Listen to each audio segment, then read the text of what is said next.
Assalamualaikum warahmatullahi wabarakatuh. My name is Anggi Cahyani. I am from PBIB class. Today in this video, I will telling you about my personal reflection from my own learning journey that relates to the concept that I had written previously in Word files. When I was in senior high school, I came from a middle-income family. We were not lacking, but we didn't have access either. Meanwhile, most of my classmates came from more well-off families.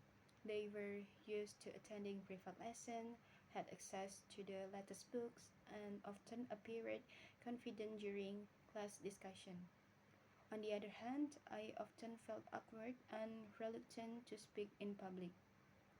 I remember when our teacher asked us to discuss a controversial topic in English. One of my classmates, who came from an academic family, confidently presented her arguments, while I just listened. I felt insecure because of my different background and lack of experience in public speaking.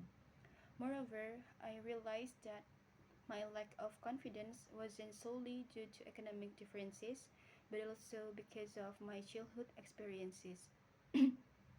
Since I was little, whenever I tried to express my opinions, my parents would often contradict or ignore them. They emphasized obedience over dialect. As a result, I grew up to be a quiet person who was always hesitant to speak, especially in front of a crowd. There was also a moment during Indonesian class when the teacher asked us to share our opinions on a topic. I had an idea I wanted to share, but fear held me back. I was afraid of being laughed at or criticized. Meanwhile, my classmates easily expressed their thoughts without hesitation. Based on my experience, feelings of inferiority and difficulties in public speaking can be understood through a cognitive psychology approach. In this approach, an individual's beliefs and mindsets play a significant role in shaping behavior and emotion. If I had understood the cognitive and psychological aspect back then, perhaps I could have overcome my fear.